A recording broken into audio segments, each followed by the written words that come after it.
वो एड्रेनलिन है जो कि हद से ज़्यादा बढ़े तो एंग्जाइटी होती है, स्ट्रेस होती है, टेंशन होती है। लिहाजा इसको भी वॉच रखनी चाहिए कि एड्रेनलिन का जो लेवल है वो नीचे रहे।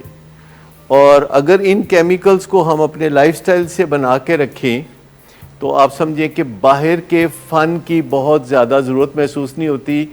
आप पहले ही पुरबाश होते हैं, आप पहले ही फ़न महसूस कर रहे होते हैं।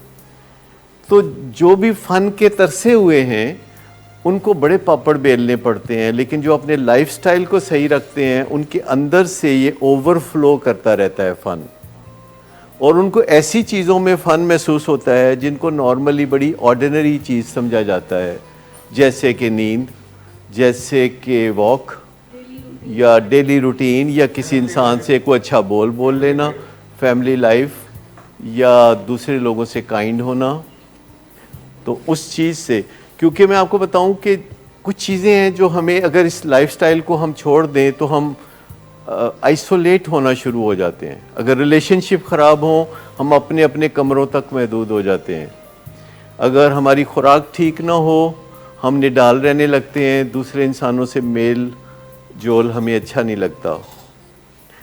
और अगर हम कोई एक्सरसाइज ना करें और इसके अलावा हम नींद की भी परवाह ना करें तो सारी ज़िंदगी जो है आउट ऑफ कंट्रोल हो जाती है।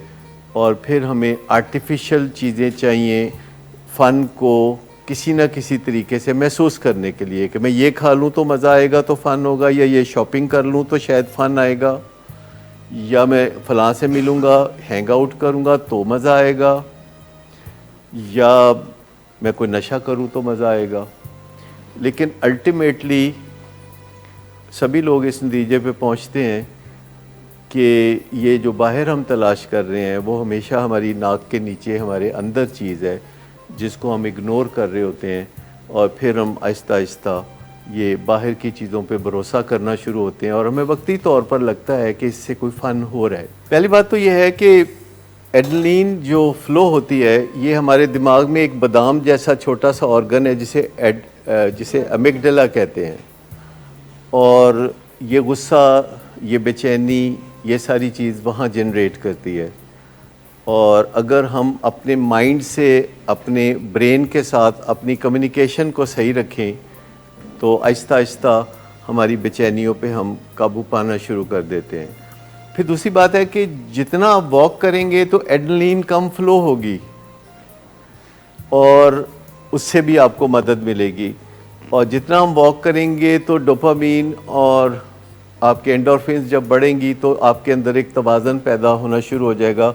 सबसे पहले तो हर सुबह उठ के आपको अंदाज़ा लगाने की ज़रूरत है या सीखने की ज़रूरत है कि आप सुबह अपने इन केमिकल्स को 1 to 10 के स्केल पे इवेल्यूएट कर सकें, कि सवेरे आप उठें तो आपके पास कोई एक परफॉर्मा होना चाहिए।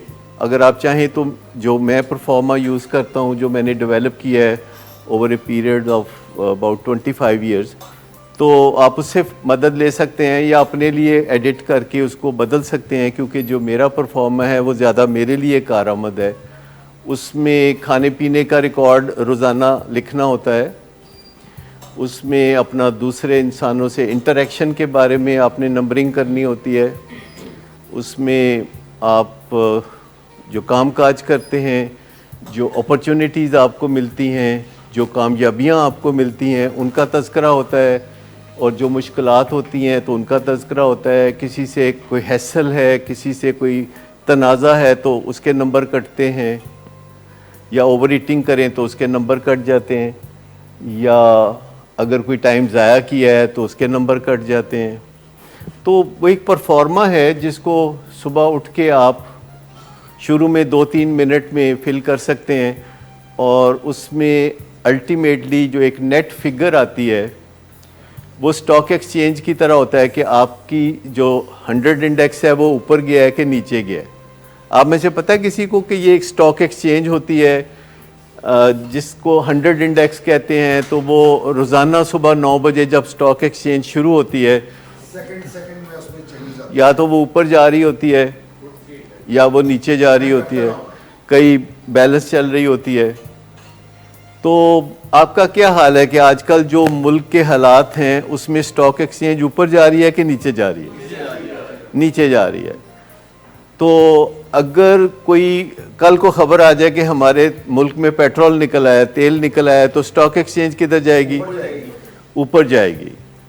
और जो अच्छी खबरें हैं वो स्टॉक एक्सचेंज पे अच्छा असर डालती हैं, जो बुरी खबरें हैं वो बुरा असर डालती हैं। तो एक आपने अपनी ज़ात की एक स्टॉक एक्सचेंज बनानी है अगर, तो ये परफॉर्मा उसके लिए है कि आप अपनी ऑर्गेनाइजेशन को, यानी अपने आप को, हम अपने आप को अपनी ऑर्गेनाइजेशन कहते हैं। ये जो वजूद है हमारा, ये भी एक ऑर्गेनाइजेशन है। इसमें बहुत से काम काज हैं जो हमें करने होते हैं, बहुत से काम हैं जो बिगड़ते रहते हैं, बहुत से काम हैं जो संवरते रहते हैं, और हमारे दूसरों से ताल्लुकात का भी बड़ा गहरा ताल्लुक है इससे, और तालमेल का और सेल्फ केयर का।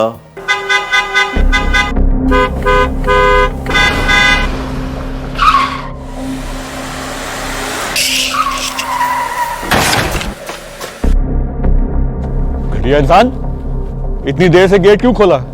सोए हुए थे तुम क्या? सर मैंने तो मिनट भी नहीं बकवास ना लगाया। कर तुम मेरे साथ। क्या कर रहे हैं आप? अब्बा जी घर पे हैं, नशे में गालियां दे रहे हैं। खुदारा होश में आए, क्या हो गया आपको? होश में कैसे आऊं? सारा किया धरा इन्हीं का तो है। शराब नोशी की वजह किरदार की खराबी नहीं, मूड की खराबी है। शराब नोशी कभी भी नशे की बीमारी में बदल सकती है।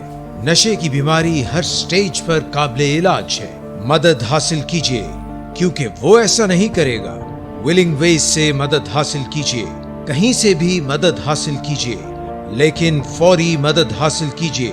जिस मुआवजे के इंतजार में आपने बहुत देर कर दी, अब वो दस्तक दे रहा है।